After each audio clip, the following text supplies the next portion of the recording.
Сенсация от Axios. Из-за стола переговоров украинская и российская делегации пересели за стол обеденный. Еще и вели себя почти как друзья. Американцы говорят о продвижении по вопросу территории Донбасса и анонсируют возможность организации встречи Зеленского и Путина. Все это под аккомпанемент взрывов. В дни переговоров Россия бомбила Киев и Харьков советскими ракетами. У Дональда Трампа оружие новое и секретное. Он рассказал, что Штаты применили при захвате Николаса Мадуро дискомбобулятор. Даже выговорить сложно. Ужасающий эффект загадочного устройства раскрыт. И еще одна суперсила президента Америки. За час более 70 постов в своей соцсети, и все это ночью по возвращении из Давоса. А главное из этих публикаций — анонс фильма о хозяйке Белого дома Мелании Трамп. Тем временем миллионы американцев готовятся к ледяному апокалипсису. Полки магазинов пустеют, дороги замерзают, а власти оборудуют пункты обогрева. Об этом и не только. Подпишись, смотри до конца. Время начать.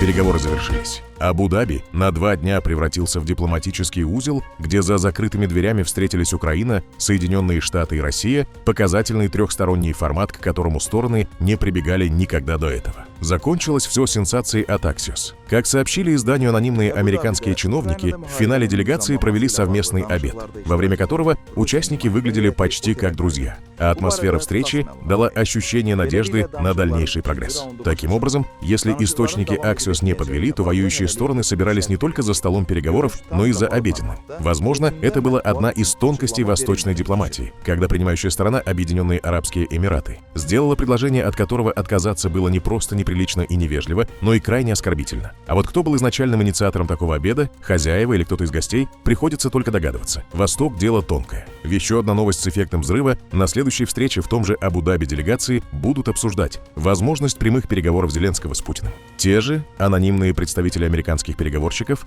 сообщили, что стороны близки к организации этой встречи. Остальная информация. Говорили спокойно, демонстрировали уважение, искали решения. Москва настаивала на выводе вооруженных сил Украины из Донбасса, украинская сторона с этим не согласилась. Также коснулись спорных моментов вокруг Запорожской АЭС и возможных шагов по деэскалации, призванных закрепить прекращение войны. Те же источники сообщили, что продвинуться по ключевому вопросу – контролю над территориями на востоке Украины – встреча все-таки позволила. Но эта серия переговоров на самом деле рассматривалась как подготовка к следующей, а пройдет она, как сообщил Уитков, уже на следующей неделе. Журналист Axios Барак Равит уточнил точную дату – в воскресенье 1 февраля снова в Абу-Даби. Президент Украины Владимир Зеленский также подтвердил следующую неделю и охарактеризовал переговоры как конструктивные. Главное, на чем сосредоточились обсуждения, это возможные параметры окончания войны. Очень ценю осознание необходимости американского мониторинга и контроля за процессом окончания войны и соблюдением реальной безопасности. Американская сторона поднимала вопрос о возможных форматах утверждения параметров окончания войны и необходимых для этого обстоятельствах безопасности. По итогам встреч в эти дни все стороны договорились доложить в своих столицах о каждом из аспектов переговоров и согласовать с лидерами дальнейшие шаги. Военные определили перечень вопросов на предстоящую встречу. При готовности двигаться дальше, а Украина готова состояться следующие встречи и потенциально на следующей неделе. Ожидаю личного доклада делегации по ее возвращению. Соединенные Штаты Америки применили при захвате Николаса Мадуро секретное оружие, которое Дональд Трамп назвал дискомбобулятором. Об этом президент Соединенных Штатов заявил в интервью газете The New York Post, фактически впервые публично описав детали операции. По словам Трампа, загадочное устройство полностью парализовало венесуэльскую систему ПВО и охрану президента. Дискомбобулятор. Больше я не могу сказать, хотя очень хотел бы. Они пытались запустить ракеты, российские и китайские, нажимали кнопки, но ничего не происходило. Ни одна не сработала. Они были готовы к нашему удару, но оказались бессильны, заявил он. Издание предполагает, что речь идет о ранее упоминавшемся звуковом или микроволновом оружии. The New York Post также приводит свидетельство сотрудника охраны Мадуро, который утверждает, что американские военные ослепили венесуэльские подразделения, отключив радиолокационные системы и связь, после чего над позициями появились десятки беспилотников. Мы были в полной боевой готовности, но внезапно все погасло: радары, системы наблюдения, а потом мы увидели дроны. Мы просто не понимали, что происходит, рассказал он. Затем, по его словам, в район операции прибыли вертолеты с американским спецназом, вооруженным чем-то значительно более мощным, чем обычное стрелковое оружие. Они что-то применили. Это было похоже на чудовищную звуковую волну. Казалось, что голова разрывается изнутри. У всех пошла кровь из носа, некоторых рвало кровью. Мы упали и не могли двигаться, утверждает охранник. Министерство внутренних дел Венесуэлы заявляет, что в ходе операции погибли около 100 сотрудников сил безопасности. Официальных комментариев о характере примененного оружия власти страны не дают. Как отмечает издание, Америка действительно располагает экспериментальными микроволновыми и сверхзвуковыми системами воздействия. Однако до сих пор не было подтверждений их применения в реальных боевых условиях. Ранее подобные технологии, по данным СМИ, использовались Китаем во время пограничных столкновений с Индией. Заявления Трампа, фактически подтверждающие боевое применение нового типа оружия, уже вызвали резонанс и вопросы о том, где проходит грань между демонстрацией силы Вашингтоном и началом новой эры скрытых войн. В период проведения трехсторонних переговоров Россия вновь нанесла по Украине массированный комбинированный удар, применив ракеты различных типов и ударные беспилотники. Наиболее серьезные последствия зафиксированы в Киеве. Повреждения и разрушения зданий отмечены в 5 районах столицы. В результате атаки погиб 1 человек. Еще как минимум 4 получили ранения. На левом берегу города возникли перебои с теплоснабжением, и водой без отопления остались почти 6 тысяч домов. По данным воздушных сил Украины, всего было применено 396 средств воздушного нападения. Среди них 2 противокорабельные ракеты «Циркон» и 12 ракет Х-22, запущенных из Брянской области. Х-22 – тяжелые ракеты с боевой частью массой до 950 килограммов, изначально разработанные для поражения авианосных групп. Они запускаются со стратегических бомбардировщиков Ту-22М3 и считаются одними из наиболее разрушительных в российском арсенале. Под ударом беспилотников оказался и Харьков. По данным местных властей, там пострадали около 20 человек. А потом бахнуло так, что я зашла как раз в ванную, тоже спать собираюсь, уже таблетки выпили. Без таблеток, наверное, вообще. Как нам ночевать, где ночевать? Непонятно. Стекла же разбиты. Стекла полностью уже разбиты. Ну, у нас однокомнатная. Трясет, На кухне на 4-м этаже нет окон, и в комнате тоже нет окон. Потолок обвалился, квартира полна воды, это просто ужасно. Я слышала, что ПВО работает, они стреляют в ответ.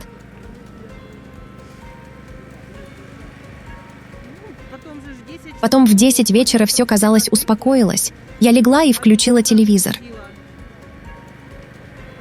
Потом поняла, что нужно собираться, и сидела в коридоре, пока дрон не влетел в квартиру. А потом, когда произошла атака, я спустилась вниз. Эксперты все чаще говорят о надвигающейся гуманитарной катастрофе в связи с российскими обстрелами и называют неслучайными атаки на энергетику именно во время переговоров в Абу-Даби. Это не просто война, это форма энергетического шантажа и попытка бомбами и ракетами склонить Украину к более мягкой переговорной позиции. 24 января в ряде регионов Украины в очередной раз ввели аварийные отключения электроэнергии из-за осложнений в энергосистеме, вызванных последствиями атак. Полностью обесточен был Чернигов. Власти многих городов настоятельно просят жителей города сделать запас питьевой воды. Вы думаете, что Россия боится большинство стран в НАТО? Вы думаете, что Россия боится большинство стран в Европе? В мире есть только один игрок, которого Россия боится и уважает. Это Соединенные Штаты. В мире есть только одна страна, которую боятся темные силы, враги, террористы, реальные угрозы безопасности свободных народов. И это Америка под руководством Трампа. И то, что мир увидел в Венесуэле, это операция, это армада, это беспрецедентное извлечение лидера Венесуэлы из сильно укрепленной, полностью охраняемой военной базы, с преодолением систем ПВО, которые накапливались годами, с использованием передового вооружения из иностранных государств. Ни одной американской жертвы. Кто мог сделать это, кроме Америки? Кто мог сделать это, кроме президента Трампа? Пентагон меняет приоритеты. Китай больше не в центре внимания, а поддержка союзников сокращается. Новая стратегия национальной обороны Соединенных Штатов Америки смещает фокус сдерживания Пекина на защиту континентальной Америки и ключевых точек западного полушария, Панамского канала, Гренландии и Мексиканского залива. Поддержка партнеров будет более ограниченной. Вашингтон прямо призывает союзников брать на себя больше ответственности за свою безопасность. Пентагон предлагает Европе нести основную нагрузку по помощи Украине, отмечая, что это прежде всего европейский интерес. В документе Россию называют устойчивой, но управляемой угрозой для восточного фланга НАТО. Страна сталкивается с демографическими и экономическими проблемами, но сохраняет военный и промышленный потенциал для затяжной войны. Китай больше не числится главной угрозой, но сдерживание через дипломатию и укрепление обороны в Тихом океане продолжается. Тайвань в стратегии впервые за долгое время не упоминается. В Пентагоне отмечают отказ от утопического идеализма в пользу жесткого реализма. Штаты больше не отождествляют свои интересы с интересами всего мира. Вернувшись из Давоса в Вашингтон, Дональд Трамп устроил ночной марафон публикаций в своей соцсети Truth Social. С полуночи до часа ночи президент опубликовал и перепостил более 70 сообщений. В основном он критиковал политических оппонентов: конгрессвумен Ильхан Омар, Джо Байдена, губернатора Калифорнии Гэвина Ньюсома и вице-президента Камалу Харрис. Параллельно Трамп прорекламировал трейлер документального фильма «Мелания» на Amazon стоимостью $40 миллионов, посвященного первой леди. В своих постах он вновь повторил заявление о фальсификациях на выборах 2020 года и приписал себе заслугу в спасении TikTok. «Надеюсь, пользователи TikTok будут помнить меня еще долго», — написал он. Кроме того, президент делился видео с лояльных телеканалов Fox News, Newsmax и Breitbart, а также перепостил материал The Hill под названием The Trump Obsession. После нескольких часов паузы он вернулся в ленту около 7 утра по восточному времени. А на следующий день Белый дом удивил подписчиков. В соцсетях появилась сгенерированная искусственным интеллектом картинка Трампа с пингвином, который держит в крыле американский флаг. И оба идут в закат или к рассвету по Гренландии. Маленькая деталь. Пингвины в Гренландии не водятся. Они любят Антарктиду. Зато в Гренландии живут белые медведи, так что, похоже, художественная свобода превзошла географию. Коммунистическая партия Китая начала расследование против двух высокопоставленных военных чиновников, генерала Чжан Юся и начальника генштаба Лю Чжэньли, сообщает Министерство обороны КНР. Чжан Юся – один из самых влиятельных генералов страны и заместитель главы Центрального военного совета, контролирующего все вооруженные силы Китая. Он считается ближайшим военным союзником председателя Си Цзиньпина. Лю Чжэньли возглавляет генеральный штаб. Оба подозреваются в серьезных нарушениях дисциплины и закона, термин, который в Китае обычно означает обвинение в коррупции. Вооруженные силы страны давно находятся в центре антикоррупционной кампании Си Цзиньпина, начатой еще в 2012 году. В последние годы чистки дошли до самых верхних эшелонов армии. В 2023 году под удар попали структуры ракетных войск, а в 2025 из партии исключили 8 генералов, включая одного из самых высокопоставленных офицеров страны. Ранее за коррупцию были сняты с должностей 2 министра обороны. Эксперты отмечают, что масштабные расследования уже замедляют закупки нового вооружения и негативно влияют на работу крупнейших оборонных компаний Китая. Дональд Трамп резко пригрозил Канаде 100% пошлинами, если Оттава подпишет торговое соглашение с Китаем. В посте в Truth Social он демонстративно назвал премьер-министра Марка Карни губернатором и обвинил Канаду в попытке стать перевалочным пунктом для китайских товаров. По словам Трампа, любая сделка с Пекином приведет к немедленному введению тотальных тарифов на весь канадский экспорт в Соединенные Штаты. Он заявил, что Китай поглотит Канаду, разрушив ее экономику и образ жизни. Заявление прозвучало на фоне договоренностей Карни в Пекине. Канада готова смягчить тарифы на китайские электромобили, а Китай снизить пошлины на канадскую агропродукцию и вложиться в энергетику. Вашингтон ясно дает понять, сближение с Китаем будет иметь цену. Миллионы американцев готовятся к катастрофическому ледяному шторму, который может вызвать массовые отключения электроэнергии и перебои с транспортом. Синоптики предупреждают, что вскоре заморозки и снегопады охватят территорию от Нью-Мексико до Каролины, а северные штаты столкнутся с сильными снегопадами. Около 100 миллионов человек уже получили предупреждение о зимней стихии. В районах Арканзаса, Луизианы, Алабамы и Теннесси прогнозируется лед толщиной в несколько сантиметров. Ожидается опасная комбинация снега, ледяного дождя и мокрого снега при низких температурах.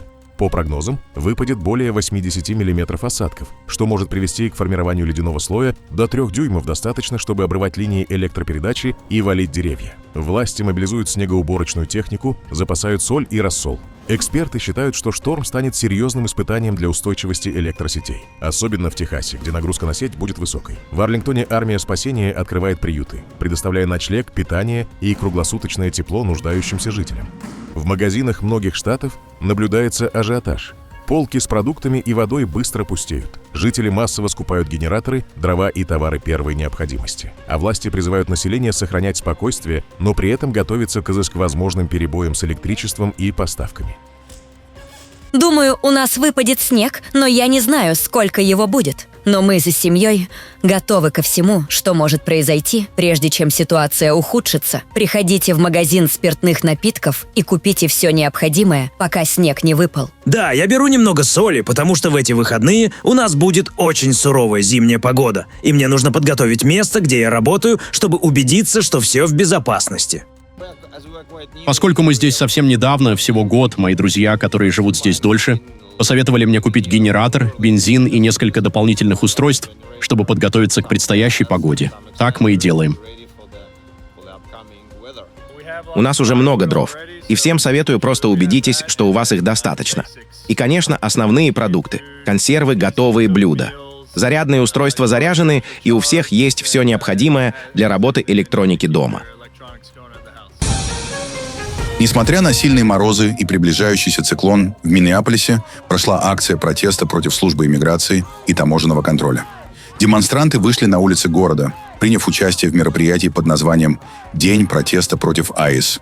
Участники прошли маршем по центру Миннеаполиса, скандируя лозунги и играя на барабанах, заявив, что акция является частью более широкой кампании протестов, забастовок и закрытия предприятий по всей Миннесоте. Некоторые протестующие назвали происходящее элементом всеобщей забастовки, подчеркнув, что погодные условия не повлияют на их решимость. Выступающие после митинга обвинили власти в использовании иммиграционного законодательства как инструмента запугивания населения.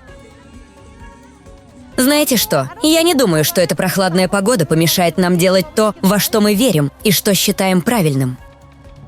Бездействие и стояние в стороне не помогут в этой ситуации. Все напуганы, поэтому нам нужно высказаться.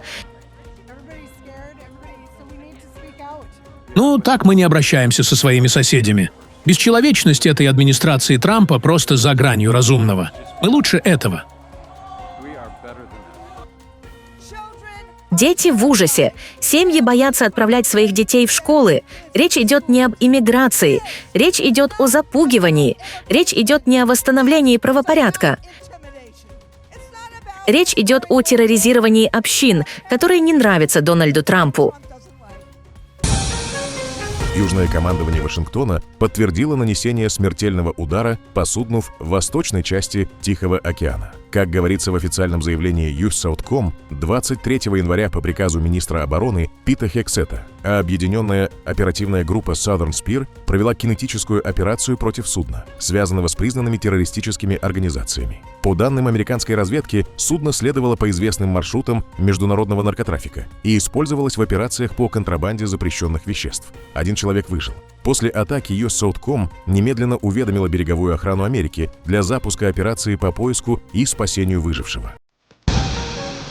В научном парке Цинлин-Сибао все они сняли видео, которое мгновенно взорвалось в соцсетях. Главная звезда – гигантская панда по кличке Мэн-Мэн, которая явно устроила себе снежный праздник. Прыгает, кувыркается, катается по сугробам и пытается стянуть фрукты с деревьев. Сотрудники парка напоминают, что панды обожают холод и снег, в отличие от жаркой погоды, а снежные забавы помогают им ухаживать за шерстью и поддерживать здоровье. В общем, если вам кажется, что у вас плохой день, просто посмотрите на Мэн-Мэн. Она явно выигрывает в снежной лотерее.